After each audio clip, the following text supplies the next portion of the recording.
Enfin, ça fait quand même 350 chevaux, si j'ai bonne mémoire, quand on est en version standard. Là. Donc ça dépote sacrément. Et donc typiquement, quand on est en montagne, souvent dans les montées, il y a des véhicules qui ne roulent pas forcément à la vitesse qu'on voudrait, qui ont une petite tendance à rouler doucement. Bon, alors là, par contre, le problème, c'est qu'on commence à être sur de la route qui a un petit peu de neige. Alors je ne sais pas si je vais oser, on va voir.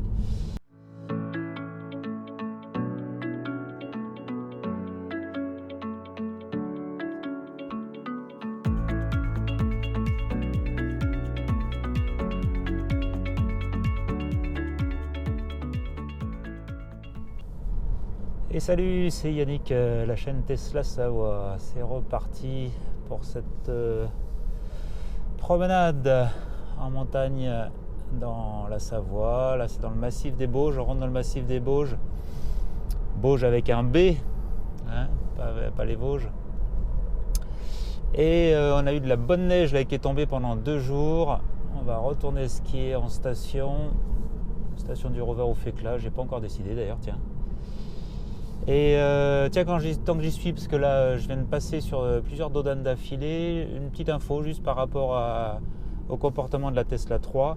Ça passe super bien les dodanes. Alors il ne faut pas y aller comme un taré, hein, mais c'est nos problèmes quoi. Même sur des dodanes où ils ont plein d'impact là, parce que les gens viennent toucher le bord, surtout le bord quand la sortie en fait du dodane. En général, c'est là que ça tape fort sur l'arrière de la voiture. La Model 3, nos problèmes. Voilà.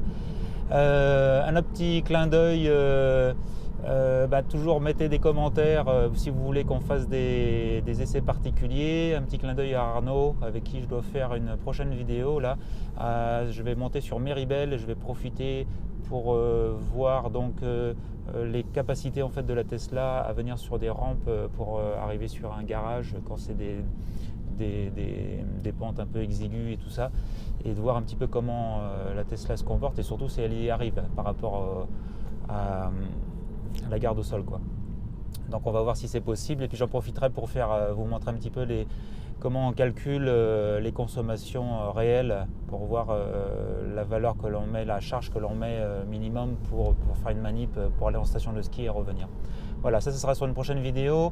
Un autre clin d'œil, c'est à tous les gens qui ont des Tesla. Il y en a de plus en plus. Bon, on n'est pas encore très nombreux, mais il y en a de plus en plus. Il y a ce côté très rigolo, ça vaut le coup de le signaler, on se croirait être motard d'un seul coup, redevenir motard.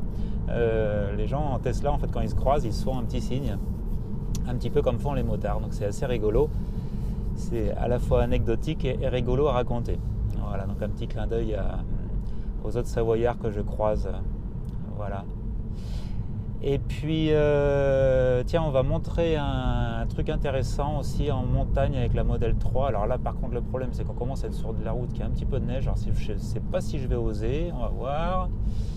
Alors, l'idée, évidemment, c'est de le faire plutôt sur du goudron, hein, bien sec. Hein. Ici, on va passer en conduite, au lieu d'être en confort, sport et standard. Ici, je vais passer en accélération standard. Donc je reprends tout le boost en fait de la voiture. Donc ça veut dire que là je suis en version, j'ai pas la version boost sur cette Tesla Model 3 en long range, la 4 roues motrices. Ça fait quand même 350 chevaux si j'ai bonne mémoire quand on est en version standard là. Donc ça dépote sacrément. Et donc typiquement quand on est en montagne, souvent dans les montées, il y a des véhicules qui ne roulent pas forcément à la vitesse qu'on voudrait, qui ont une petite tendance à rouler doucement. Alors j'ai rien contre, hein, ça ne me dérange pas qu'ils roulent doucement. Le problème des fois c'est en fait ils vont rouler doucement dans des endroits avec des virages et tout ça. Donc ça très bien, chacun son rythme. Hein. Mais par contre dans les lignes droites ils se mettent à accélérer comme des dingues. Et alors, du coup on n'arrive jamais à les doubler. Alors du coup avec cette Tesla Model 3, le fait d'avoir 350 chevaux ou plus si on a le boost, alors là on passe à plus de 400 chevaux hein, si on met le boost. Et puis après si on est sur des versions performance, j'en parle même pas, là ça déchire. En fait c'est très très facile de doubler. C'est tout ça pour revenir que même avec la version long range à 350 chevaux, c'est une rigolade pour doubler. Alors là cependant j'essaye un petit peu, mais le problème c'est que ça dérape. Voilà. Alors, pour vous dire en fait on est en montée, en fait pour tester moi si ça glisse ou ça glisse pas, je freine pas, hein, j'accélère quand on est en version standard. Voilà, si je suis là, Je le fais ici, là, voilà, pied au plancher, voilà, là ça accroche par exemple. Là. Et donc c'est vraiment flagrant. Alors ceci étant dit, quand même il faut le préciser, la bagnole elle fait quand même 2 tonnes, enfin je ne sais plus la valeur exacte, mais enfin c'est lourd. Donc pour les pneus, c'est bien gentil de faire mumuse à mettre des gros coups d'accélération, mais ça arrange carrément pas les pneus, quoi. Surtout quand c'est en pneu neige, c'est des gommes qui sont assez souples. Donc mettre des gros coups d'accélérateur, la gomme elle apprécie pas spécialement, quoi. Bon là je vais peut-être pas m'amuser à le faire quand même là de doubler ici parce que on voit quand même que j'ai un petit peu trop de neige, c'est pas assez propre. À mon goût, moi ça me plaît pas. Voilà, donc je vais pas le faire. Puis je vous montrerai ça sur une autre vidéo. De toute façon j'en ai une autre, je vais vous la mettre. Ouais tiens, je vais vous mettre sur la. J'ai une autre vidéo, alors il faisait moins beau, mais par contre la route était sèche. Et donc j'ai pu faire une démonstration. Alors je bascule et je vous retrouve après.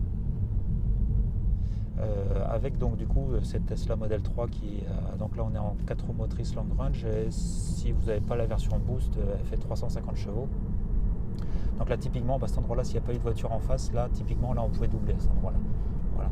Alors que avec une voiture moins puissante à moins de 350 chevaux on ne peut pas y aller. Donc ça c'est un des points intéressants par rapport à la montagne de cette voiture, parce que du coup ça veut dire qu'il y a tout un tas d'endroits, typiquement là par exemple là je vais doubler, voilà hop. Donc voilà, ça y est, là, même s'il y avait une voiture qui était pas loin, je suis déjà rangé et j'ai pas eu le temps de voir la valeur que j'ai fait en point de max, mais ça m'a permis de doubler la voiture tout tranquillement, alors que sinon il aurait fallu que j'attende cette grande ligne droite, et là manque de peau, dans cette grande ligne droite il y avait des voitures qui arrivaient en face.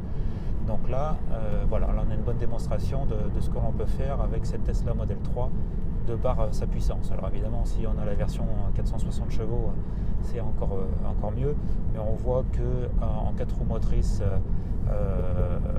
long range basique, puisqu'on n'a pas une version performance, on voit que c'est largement suffisant pour doubler. Alors moi personnellement je roule tout le temps en confort comme ça, donc en accélération confort, mais si à un moment ou à un autre je commence à traîner derrière quelqu'un, là je dis c'est pas possible, on va pas faire toute la montée comme ça.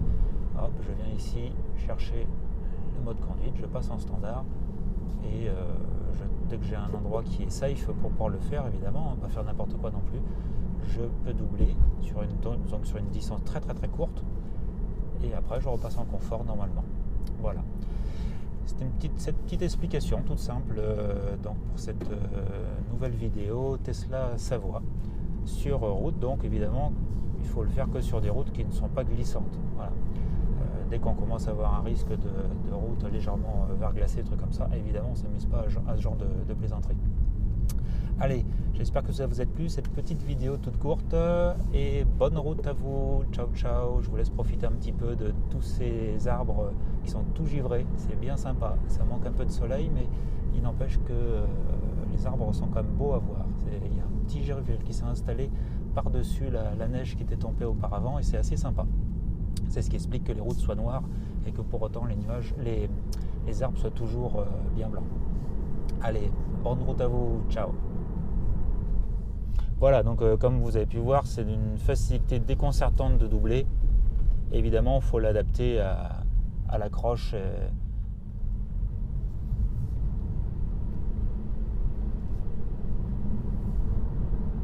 Voilà, alors il y a une voiture qui est partie. Bon, alors voilà, voilà, typiquement, voilà, je veux le doubler là, il n'y a aucun problème. Voilà, là je le double, vous voyez, c'est vraiment une facilité déconcertante. Alors voilà, là on était sur une zone où il y avait un petit peu moins de neige. On voit que le sol il a été salé, donc du coup on voit que le sol il est accrocheur. Donc là j'ai pu le faire. Mais vous voyez, il y a vraiment une facilité déconcertante en fait pour doubler quoi, quand on est en version standard ici. Donc c'est en conduite ici, là voilà, en version accélération standard, mais il y a une marge de dingue quoi. Voilà.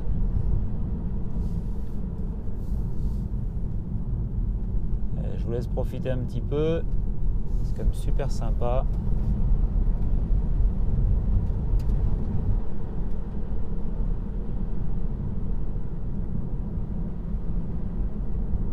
Super beau, super beau. Et ouais, ici on peut vraiment s'amuser quoi. Même avec de la neige, enfin des tout petits bouts de neige par endroit, c'est le freinage. Alors moi j'ai tendance à plus me méfier du freinage en fait C'est bien beau d'accélérer, moi je trouve qu'une voiture, la première chose que je veux qu'elle fasse super bien, c'est le freinage, quoi. Si je sens que j'ai un freinage extrêmement puissant, ça ne me dérange pas d'accélérer. Par contre, la Tesla, je trouve qu'elle a un freinage qui n'est pas si performant que je voudrais l'avoir, en tout cas. On pourrait considérer que c'est performant, mais j'aimerais que ce soit mieux que ça. Si j'avais une critique à faire, ce serait ça, en fait. Je préférerais qu'ils améliorent la qualité de leur freinage vis-à-vis de la puissance que la voiture peut développer. Voilà, là ça commence à glisser un tout petit peu par endroit. Hop, oh, c'est des micros dérapages, hein, c'est pas non plus rien d'incroyable. C'est pas comme hier. Hier c'était un gros sketch. J'ai pas filmé, mais c'était un gros sketch. On est descendu ici jusqu'à 10 km/h avec la voiture qui était devant. C'est pas possible, on va reculer tout à l'heure, quoi. Et la personne, elle n'osait pas y aller devant tellement. C'est vrai, il faut avouer que ça glissait, hein. Il y a un bus qu'on a croisé, lui, il voulait même plus descendre. Enfin, nous, on était dans une montée, lui, dans la descente. Il s'est arrêté, il a mis ses warnings, et dit moi, j'y vais pas, quoi. Il avait trop peur de se mettre en travers. Il avait peut-être raison, d'ailleurs. Parce que nous, même en 4x4, ça dérapait quand même pas mal. Mais bon, de là à descendre à 10 km/h, faut peut-être pas exagérer. Alors, moi, j'ai toujours pas ma réponse au fait si je vais à crawl ou pas. Alors, je vais aller vérifier.